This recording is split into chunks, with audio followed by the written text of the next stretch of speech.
So I finally got too cold today to even bother anymore. Come down here and there's still snow on the ground out here in Washington. It's stinking April. And I'm calling this the winter that never ends. I'm just tired of running out, setting my targets in the snowbank, going out. It's still... So, bottom line is, I just took my wet sloppy clothes off and I decided to come in here and talk a little bit more about these pressure signs.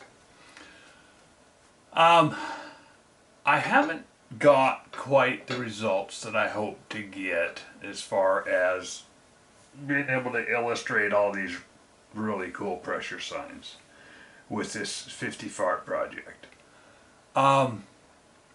Number one, I learned something about savage actions. I've had them kicking around the shop. I built them for people.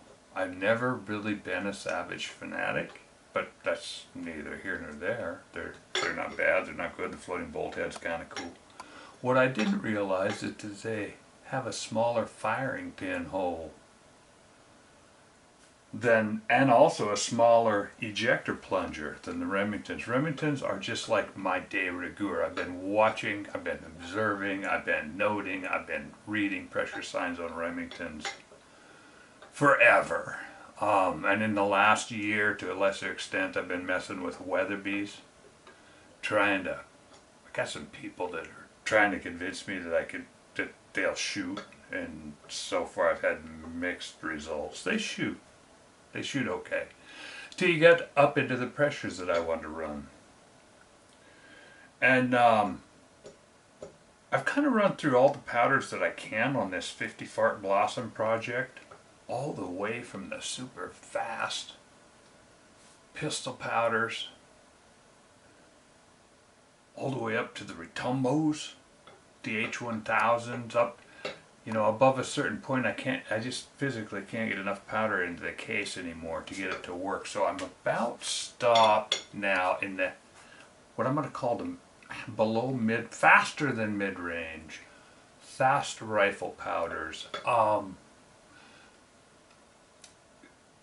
just realized I've been just shooting because I'm running through tall targets and I'm running through velocity windows, and I'm trying to decide. I've been trying to play with and find out, because I didn't know exactly where the subsonic to sonic, supersonic threshold is, how to make up. You know, I'm using fast powders because I believe that you want to run a powder at the high end of its usage range in order to get the extreme spread down low. Life has taught me that you always want to use, if you've got a choice between two different powders, I mean, there's a few things you want to talk about. You want to fill the case as much as possible so that your powder configuration is the same all the time. But one of the things, as I'm going through here, I thought I was going to be able to illustrate a whole bunch of stuff about how to find pressure signs. Some of the pressure signs that I haven't been able to find on these, I'm going to have to wait till some other episodes when I'm using Remington style stuff. These Savages have got like an 07 firing pin hole on a tiny little ejector plunger. They don't show the scrub on what's commonly called in Remington parlance ejector marks, because the plunger, the ejector function is taken care of with a pin that offers and a hole that offers 5 times more support. So you don't get the standard ejector scrubs. I haven't popped a primer yet. I've run these things up so high.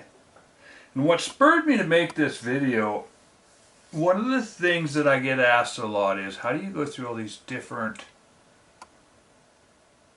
powders and stuff? I fired this 50 Fart now through a huge gamut, and these cases have got, I don't know, there's 3 of them, I guess. I've been just using them and using them and using them and using them for at least 350 rounds, I'd say, those cases. I've only made up 3 sets of cases that I've actually used. Got the Fart Blossom cases. And today I came down to shoot just to continue with my tests, which is incredibly time consuming. And it's too bloody cold. I don't want to. I'm not interested. I came in, I mounted a scope on a gun and got it ready and did some cleanup on some stuff and decided to clean up my brass and really shine it up and take a look at it after, like I said, these fart cases. The original, I've been back working with the fart a lot because that was my first one. It's my cheapest, and I've got these piles and piles of these super cheap bullets now. So I'm going through it like crazy, and I'm just going to go down and start talking about what I'm learning, what I've found so far, what I have learned, what I intend to learn, what I intend to, because I'm getting through a lot of my tests. There's not a whole lot to talk about because it's just book stuff. I mean, bulky, bulky, bulky. It's just hammering through, powering through many different things, and I never have been able to break down an answer as well as I'd like. The old conundrum, you remember I've talked in other episodes, people have asked me, well, you know, this is all fun and good and interesting and everything, but what's going to keep me from hurting myself, from blowing something up? Well, guns, let's just start with the fact guns don't blow up. A gun blow up is a result of something that I would call catastrophic human error. It's things like getting a squib load, having a bullet stuck in the barrel, and firing behind a bullet, an existing bullet. It's things like putting pistol powder. Now here, what I was going to try to show is that pretty much a case can use pistol powder, you just use a lot less of it.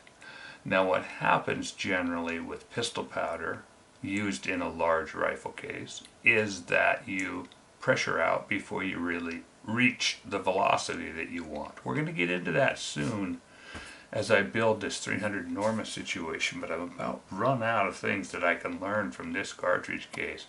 But I need to be really clear that there is no, zero, nada. And the reason that got me started on this is I went on the inner tube today.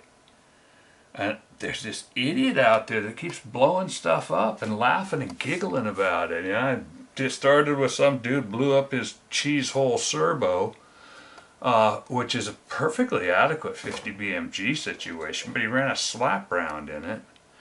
And now you've got people opining, we're in the middle of this whole blow-up thing, and people are saying, well, your gun can get dirty, and your gun can get leaded, and the bore can get smaller, and you can get a too fat bullet, and you can get a too tight bore, and a gun that's too dirty, and on and on and on. And then that fatigues the gun, and it fatigues, and there's enough images now on the internet of blown-up guns that there's people opining as to why, and in many cases the opinions have nothing at all to do with the picture in question. There's a picture that happened right here local to me, 10 miles down the road, that's got a stainless steel gun barrel split wide open, and another one's got them split in a cage assembly. Now, there are 2 things that happen with stainless steel that are peculiar to stainless steel. Stainless steel is quite brittle, and if you flute it and you let it get really, really cold, like 20 below zero cold, situation can occur where if you're carrying your bullets in your pocket, especially so that the bullets are firing at full power and the steel is, I can't call it fatigued, I can only call it made brittle by the cold and then have stress risers in it. It's possible. No one's ever been hurt to the best of my knowledge, but I know 4 or 5 situations where people have taken skinny little hunting barrels, deeply fluted, normally hot hand loads, out in very cold weather, and had barrels come apart. There's a few things you need to know about what I'm doing. I did test fire a gun earlier in this series where I cut the barrel down. No stress risers on it, perfectly smooth. A stress riser is a situation where there's a corner or there's there's 2 spots that are kind of accepting the stretching or the pressure or the whatever stress is being placed on the material differently, and they both pile up in one area and they produce something called a stress riser. In the case of a fluted barrel, a nice round barrel has no stress risers around it because the barrel is essentially the same diameter. Now you cut some big flutes in that thing. You flute that and you've got thin spots in the barrel and places that concentrate the stresses. And every now and again, but this is not funny. This is a thing to be looked at, to be studied, to be figured out. I want you to know that what I'm doing is not in any way bending the rules or bringing, there are outliers. When I say you can't blow a gun up, you can't blow a cartridge up, you can't, but generally they're because of stupid, and that's what I'm wanting to talk about today. Bore obstructions. If you fire form with using the cow method, with cream of wheat method, no bullet, you can put in a little bit of powder and jam. If you do it wrong, you can jam it full of a powder. There have been situations where people have used kapok, which is an old stuffing material, which was essentially not compressible. But then because kapok is a substance from back in the gutta percha days, it's a substance we don't run across anymore. Somebody just took a pillow, cut it open, took some of the stuffing, nylon or whatever, jammed it down into the cartridge case, put a little pistol powder in there, jammed it in it, and pulled the trigger. That can produce a stress, that can produce a bulged barrel, that can produce problems because kapok has certain characteristics because it's a natural product where a nylon or Delrin or any of the modern pillow stuffings, rubber, don't act the same way, and they can get really hard under pressure in the sense that they can melt and conglomerate and create a bore obstruction. These all have nothing to do really with shooting, nor does a mismatch of some old military bullets that I found or the copper bullets I'm running versus the lead core. There is no chance that anything that I am doing can create a pressure situation. People talk about it. They talk about the fact that these bullets right here, these cases, okay, let's start with the fact that this case right here, which I just shined up just for the fun of it, will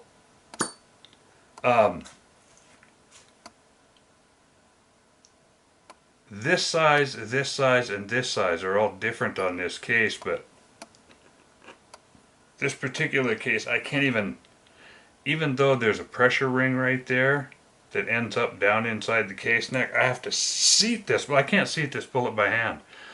This case has been fired a minimum of, minimum, I have to go back and collate my notes, which I don't care enough about to have ever done. It's been fired at least 50 times.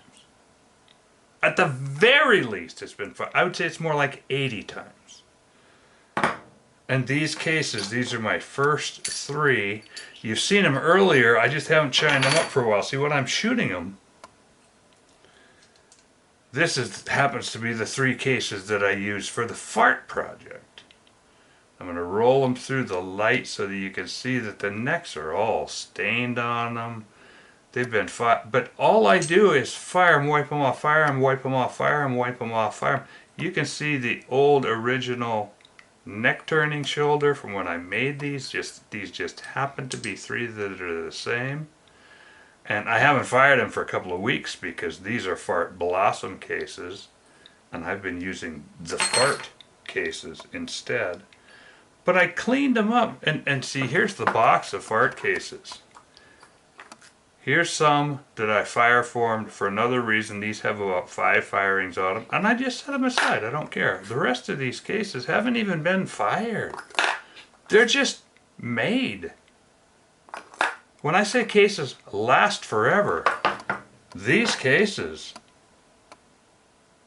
are my fart cases. And let's say this has been, for the sake of argument, let's call it 50 times. Never been trimmed at all. Been fired up to 80,000 psi. Well, I'll say 75,000 psi. But for the most part, I'm using H322 right now, and my target window, my target for shooting these, is about 45,000 psi.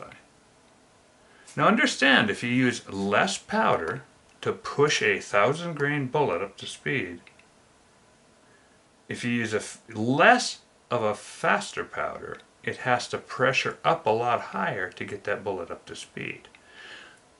The slower powders that you use, the more powder that you use, but it burns slower and it burns at a lower pressure. Now I'm a little, if these had long barrels I could do a bunch more stuff with them, but they don't. These little 16-inch barrels really limit me as far as what I can do. But one of the other things that I do with these, if I take one of these cheesy military bullets that are doing all the work, they go on tight. Once they get past that groove right there, they get super loose. I run some of them just laying on the powder like this. And when I'm looking at these blow-up groups on the internet, it's really starting to offend me, because we have people opining about all kinds of crap, absolute crap that can happen. There's a guy on there, and I'm just reading through, because people are worried about this. This is why this is kind of a safety episode. People are saying, well, how do I be safe? There's a guy on there that says if you use too much abrasive cleaner in a shotgun, you're liable to blow your shotgun up. There's guys that talk about if you let your gun get dirty, it might blow up. So guys are, how do I clean? How do I know I'm cleaning? How do I need to go get a borescope? Do I blah, blah, blah, blah, blah, blah, blah. There are a few other things. Again, shooter error. One of the things that I've mentioned before, and I'll just bring it up again, is we live in mountainous, gravel road, back road, logging road country around here, and redneck shooters and elk hunters, and it's not that uncommon to hear about somebody who's got a box of 7mm's, which normally means 7mm mag out here, in his glove box for 20 years or 10 years, and a gun that he throws behind the seat. And he'll drive over the mountain to the town down the road and go over the gravel roads during elk season just in case. And that box of rounds has been frozen and thawed, but more than that, it's been bumping up and down in his glove box for a long time, and the powder has been grinding and grinding and grinding, getting smaller and smaller, and the coatings have been wearing off, the inhibitors.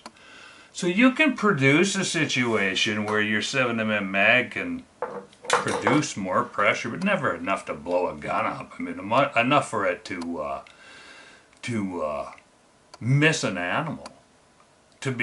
It'll still be safe to fire, but it's not ethical to fire. But gunmetal doesn't fatigue. Bullet setback. If you get, even on these fitted necks, you get one of these down to where it's flopping because it's inside. Some of these cases, like H322, and this is one of the things that brought it up. This bullet wants to sit on the charge I've chosen of H322 to push this bullet. The bullet just wants to flop in there. I actually carry them, this one has none in it. They actually sit about right here, and then I pull them out to this cantilever groove and they reseat themselves to about right there, which, again, these necks are tight enough that that bullet won't fall out. And this has never seen a resizing die. It's never seen anything. The last time that thing was fired, these primer pockets have never gotten loose. They can't get loose. But because I've got people who are kind of interested in shooting and they watch my channel because they're friends of mine, and they'll look about and they get worried again about a gun blowing up. And then they go on the inner tube and they find people laughing about it and blowing guns up and talking about, well, there may have been a squib in there, and they blow up a 45-70, or they blow up because they're dumbasses.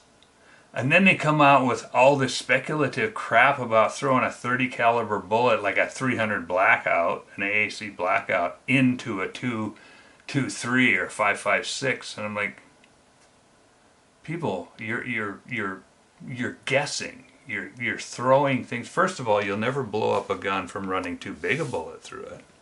Instead, you'll run, like I've known guys that have had 30-06s and have put a 7mm08. One in particular was a 7mm08 and a 30-06.